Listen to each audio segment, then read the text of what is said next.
Llaeth Defaid Dyfi gan Gill Jones. Mae dyfodol ffermydd teuluol ac amaethyddiaeth yn gyffredinol wedi bod yn destun pryder ers mithoedd llawer bellach. Mae newidiadau yn y cyllideb, dileu'r taliad sengl a diffyg manylion am y cynllun newydd sydd ar y gorwel yn gwneud rhedeg busnes a pharatoi ar gyfer y dyfodol bron yn amhosibl. Ond mae un teulu yn Nyffryn Dyfi yn gwneud ei gorau i nofio'r don o ansicrwydd. Mae Alun a Cari Daniel yn byw yn Abergwydol ger Pen-y-Groes, Machynlleth, gyda'i mab Gareth, ei merch yng nghyfraith Nia, a'i plant wythau, Cari, Llio a Robin. Fferm draddodiadol ydy Abergwydol ac mae'r teulu'n cadw defaid a gwartheg, ond yn dilyn pryderon TB o fewn yr ardal, aeth bwyd ati i chwilio am ffynhonnell incwm ychwanegol, rhywbeth ychydig yn wahanol. Trefnodd Nia i fynd i noson arallgyfeirio efo cyswllt ffermio. Ond oherwydd salwch ar y noson, bu raid i Alun a Gareth fynd yn ei lle, a dyna pryd blanwyd y syniad o Godro Defaid. Mae Godro Defaid yn eithaf cyffredin yng ngweddill Ewrop, ond nid felly yma yng Nghymru. Felly roedd angen gwneud tipyn go lew o ymchwil a llawer o waith ystyried wrth gwrs, cyn bwrw ymlaen gyda'r fenter.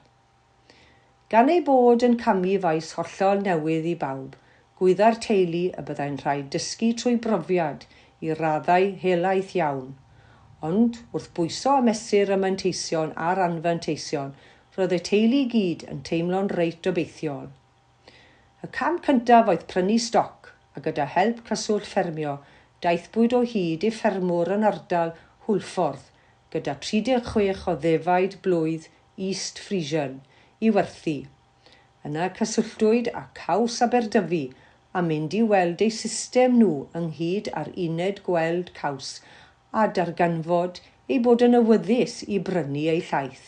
Y datblygiad nesaf oedd derbyn galwad ffôn gan rai o Henffordd oedd yn chwilio am rywun i gyflenwi 500 litr o laeth dafad bob wythnos a sylweddoli'n sydan nad oedd 36 o ddefaid yn ddigon ac y byddai'n rhaid chwilio am rhagor.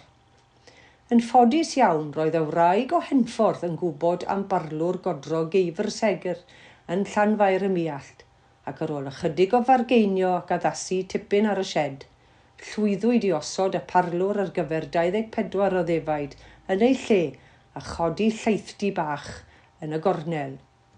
Yn fuan iawn wedyn cafwyd galwad ffôn arall gan rywun yng Nghaerdydd oedd yn chwilio am gyflenwad o laeth dafad, a bu'n rhaid cynyddu'r ddiadell eto. Erbyn diwedd ei blwyddyn gyntaf, roedd y teulu'n godro 87 o ddefaid. Wrth i'r galw am laeth cynyddu, daeth yn amlwg nad oedd yna ddigon o ddefaid addas ar gael ar gyfer cynyddu'r ddiadell. Felly, yn 2024, rhoddwyd rhai o'r ŵyn menyw i'r rhedeg efo hwrdd, mwyn gallu cynyddu y ddiadell heb brynu mwy o ddefaid. Eleni bu'r teulu Godro 140 o ddefaid a 43 o un menyw yn Abergwydol a'r gobaith yw y bydd yn agosach i 250 o benywau yn cael ei godro y flwyddyn nesaf. Fel teulu maent yn falch i bod wedi gallu cychwyn efo fenter bach o ddefaid a dod i arfer yn nhw ar system cyn mynd ati i gynyddu.